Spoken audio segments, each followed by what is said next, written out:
Hello everyone, this is Dr. Jahanian with Jahan Math channel, and in this channel I will be solving problems similar or exactly the same problem from different mathematical Olympiads across the world, such as US, Canada, England, Japan, and so forth.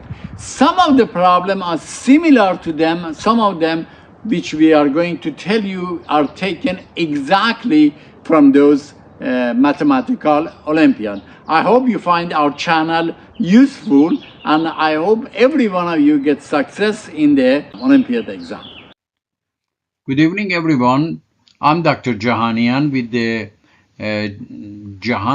Math Jahan channel, and in this channel we are going to solve the mathematical Olympiad math problems. Most of the math problems which we're going to solve in this channel are either from different math Olympiad around the world, such as US, UN, or Canada, Japan, or England, or similar to those problems. If you take the problem exactly from one particular math Olympiad, we will tell you, for instance, we have taken this problem from Japan Math Olympiad or whatever. Otherwise, it would be similar to them. Let's look at first problem. Let's see if we have a problem of this nature, how we solve it. The problem of this nature, sometimes it seems impossible because it might be fourth or fifth order. However, under a special situation, and if we have special property, it would be easy to solve them. If the number of the parentheses is even number and the constant in here, A, B, C, is an odd number, we would be able to solve it easily. So I'm going to in here show you this particular problem. Let's say we want to solve this problem: x plus 1 times x plus 3 times x plus 5 times x plus 7 is equal to 20. So the problem seems to be impossible to solve it because it's a fourth order problem. How it is possible to solve this problem? Most of these problems you need to use some kind of a creativity, and that is the Olympiad math problem called for. Some kind of innovation or creativity we use to simplify this problem. Let's see how we can do that. The first thing which I'm going to do, I'm going to add all these four numbers. 1 plus 3 plus 5 plus 7 is 16. 16 divided by 4. The reason I divided by 4 is because I have 4 parentheses in here, is equal to 4. Then I'm going to come here and we make the this assumption that x plus 4 is equal to u. As a result, I can easily say x plus 1 is x plus 4 minus 3, which would be u minus 3. The same with x plus 1. So x plus 1 would be u minus 3. The same with x plus 3, which is going to be u minus 1. And x plus 1 would be u plus 1, and x plus 7 would be u plus 3. To make the story short, this relation which we had originally by making these substitution can be changed to this form. Now recall that this relation a minus b times a plus b is a2 minus b2. If you notice now, u minus 3 and u plus 3 are in this form. U minus 1 and u plus 1 is that form as well. So really this is going to be u minus 3 times u plus 3 would be u2 minus 9, and u minus 1 times u plus 2 would be u2 minus 1 equal to 20. Now, one may come and say, hey, again, we have a fourth order equation. We haven't done anything. No, that's not true, because if you notice again, we have even number of parentheses and these coefficients are odd. So again, I'm going to come and say 9 plus 1 is 10. 10 divided by 2 is 5. So what I'm going to do in here, I assume u2 minus 5 is equal to y. If I assume u2 minus 5 is equal to y, then u2 minus 9 is going to be u2 minus 5 minus 4 or y minus 4. And u2 minus 1 is going to be y plus 4. So the relation which we had in the previous page changed to y plus 4 times y minus 4 is equal to 20. Again, this is, if you notice, this is in a form of a plus b times a minus b.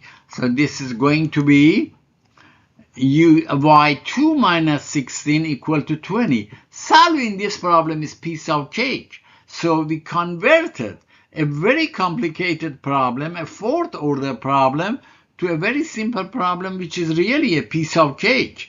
y2 is equal to 20 plus 16 or 36. As a result, my y is either 6 or minus 6. Then I'm going to do the back substitution. Now I'm going to move backward and you will see the problem would be solved as piece of cake.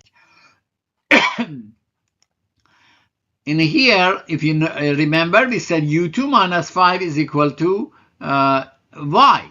So either y should be 6 or minus 6. That's what we got.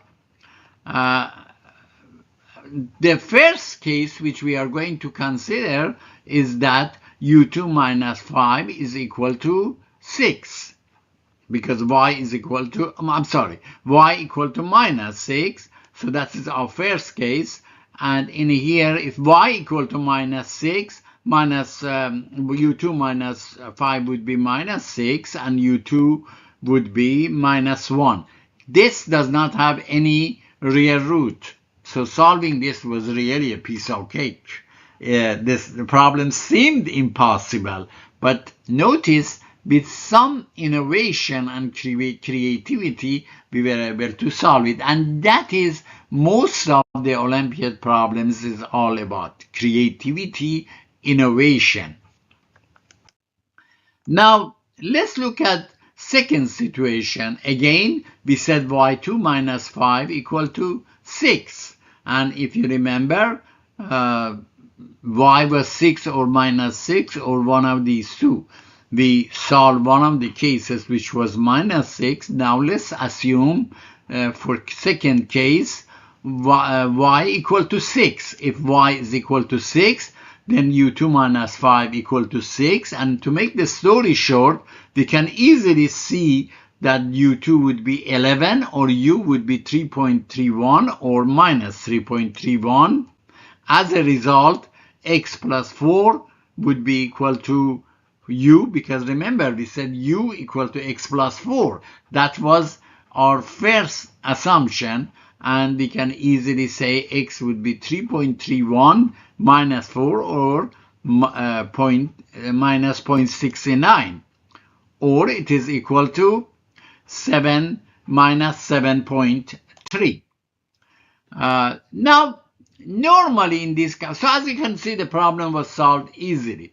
Normally in the problem solving techniques which I teach you, at the end I give you a homework, and I want you to solve the homework. Remember, the PDF of my lecture is available in our site, and also you can find the solution of this homework problem in our site also. In the PDF, I have given different choices: 4 slides in one page, or 6 slides in one page, or 1 slide in per page.